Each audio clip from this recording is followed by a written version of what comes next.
bus jurusan Jambi Padang terbakar, 7 orang tewas terpanggang.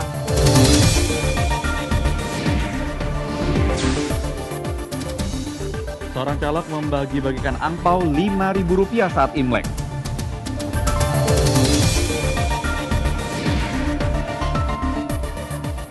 Ikuti belusukan ala tim ngubek-ngubek di berbagai sudut kota Solo.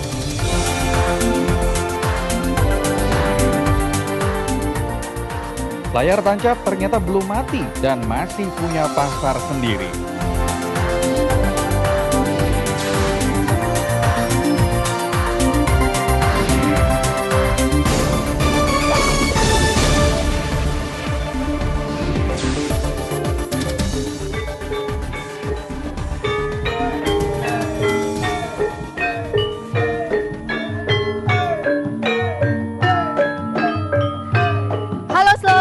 Senang sekali rasanya liputan 6 pagi hari pekan bisa menyapa Anda pagi hari ini dari kawasan kota Solo, Jawa Tengah. Dan kali ini kita berada di salah satu ikon kota Solo ini, Jati, Pasar Gede. Ya, Pasar Gede sesuai namanya, Pasar Gede merupakan pasar terbesar ya di kota Solo, Jawa Tengah ini. Ya. Dan tentunya akan menyimpan banyak sekali budaya, tidak hanya sekedar tempat transaksi, tapi ada banyak sekali yang akan kami hadirkan di pagi hari ini.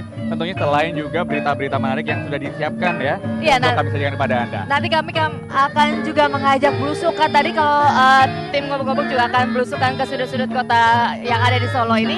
Pagi hari ini kami juga akan mengajak Anda belusukan ke Pasar Gede ini ya. Pagi-pagi sudah ada apa saja, karena tidak hanya musik gamelan yang sedang sayup-sayup terdengar menyanyikan lagu Pasar Gede, tetapi ada juga katanya komunitas jazz yang ngejazznya itu di pasar. Nah, kami akan menyanyikan banyak banget pokoknya hari ini. Akan menarik sekali, ini sangat rugi jika Anda meninggalkan liputan 6 pagi akhir pekan pada hari ini.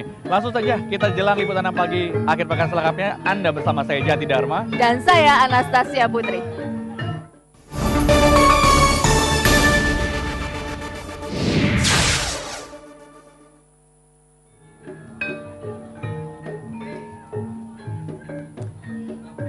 Ya, saudara, segera saja kami ajak Anda untuk mengikuti informasi pertama, yang ini merupakan salah satu informasi kecelakaan ya, Jati, di mana ada sebuah bus jurusan Jambi Padang terbakar di Sijunjung, Sumatera Barat dan mengakibatkan 7 orang tewas. Ya, 7 orang tewas ini akibat ketika terjadi kebakaran pintu depan dan juga belakang bus terkunci.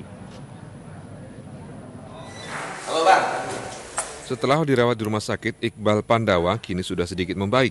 Selain menderita patah tulang pada tangan kanannya, ia menderita luka bakar di telinga kiri. Iqbal adalah salah seorang penumpang bus Family Raya yang terbakar Jumat dini hari lalu di Sijunjung, Sumatera Barat. Menurut Iqbal, sebelum bus terbakar, muncul api di bagian depan bus meski kecil. Sopir sempat menenangkan dan meyakinkan penumpang ia bisa mengatasi api itu. Namun, api tiba-tiba membesar dan membuat panik penumpang. Celaka, kedua pintu bis terkunci sehingga penumpang tidak bisa menyelamatkan diri dengan cepat. Sebagian penumpang berhasil memecahkan kaca. Susah nggak keluar dari mobil itu? Susah, karena kenapa? Udah ada yang berusaha membuka pintu depan, tapi ada yang bilang nggak bisa dibuka, pintunya terkunci katanya. Ada juga yang nyuruh buka pintu belakang, katanya juga dikunci katanya. Tidak menggunakan pintu darurat, mecahin kaca atau gimana? Nah, kami mecahin kaca. Terus? Iqbal juga udah berusaha mecahin kaca, tapi tidak bisa kan. Ada orang lain yang mecahin kaca juga bisa. Kira kan langsung kami gara-gara asapnya udah tebal gitu kan, udah tak bisa lagi bernapas. Apalagi nampak jalan keluar satu-satunya situ kan, yang lainnya udah berbondong-bondong kan ke sana sebenarnya. Gara-gara itulah banyaknya orang yang ngantri di belakang, jadi kebakaran di belakang. Yang di depan akhirnya jatuh-jatuh, patah tangannya, patah kakinya. Bus Family Raya yang terbakar diawaki oleh sopir 2 bernama L, sopir 1 Pino, dan keneknya bernama Andi.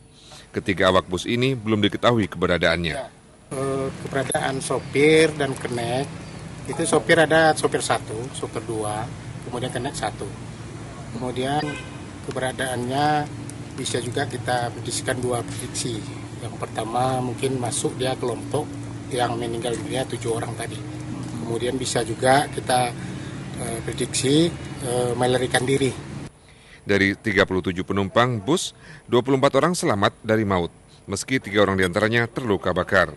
7 keluarga sudah melaporkan anggota keluarga mereka yang hilang. Hingga berita ini disusun, 13 orang belum diketahui nasib dan keberadaannya. Sementara itu, 7 korban tewas belum bisa diidentifikasi karena kondisi jenazah yang hangus terbakar. Arsyad Kusnadi melaporkan dari Sijunjung, Sumatera Barat. Ya, saudara, informasi selanjutnya ini kami bergeser ke Surabaya, Jawa Timur, di mana ada satu lagi hewan peliharaan di kebun binatang Surabaya ini meninggal, dan kali ini adalah menimpa seekor kijang jenis barking deer. Ya, dan ironisnya kijang ini ditemukan meninggal dalam kondisi hamil dan mulut berbusa. Kematian rusa betina yang sedang hamil tua ini diketahui pertama oleh salah seorang pengunjung yang kebetulan lewat di depan kandangnya. Kijang berusia 7 tahun tersebut kemudian dibawa petugas KBS ke ruang otopsi. Polisi yang mendapatkan laporan ini langsung melakukan olah TKP di dalam dan di sekitar kandang rusa yang mati. Selain itu, polisi juga mengambil rumput sebagai makanan rusa dan memeriksa sejumlah saksi. Untuk mengungkap penyebab kematian rusa koleksi kebun binatang Surabaya ini, polisi bekerjasama dengan Universitas Airlangga untuk meneliti darah dan organ satwa yang mati. Diharapkan nanti akan terkuak apakah kematian satwa itu disengaja atau tidak.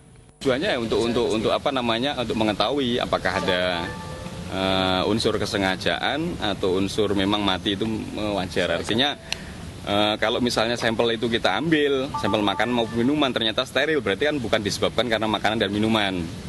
Kemudian organ dalamnya, kemudian darahnya itu untuk mengetahui apa ada atau tidaknya racun yang terkandung dalam darah. Kematian rusa betina ini mengherankan. Meski di setiap sudut kebun binatang Surabaya saat ini sudah terpasang kamera pengintai atau CCTV, proses kematian rusa yang sedang hamil itu tidak terpantau. Kematian rusa jenis barking deer ini menambah jumlah kematian satwa milik kebun binatang Surabaya.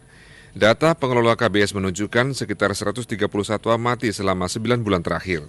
7 Januari lalu, seekor singa Afrika berumur 1,5 tahun bernama Michael ditemukan mati tergantung di kandangnya.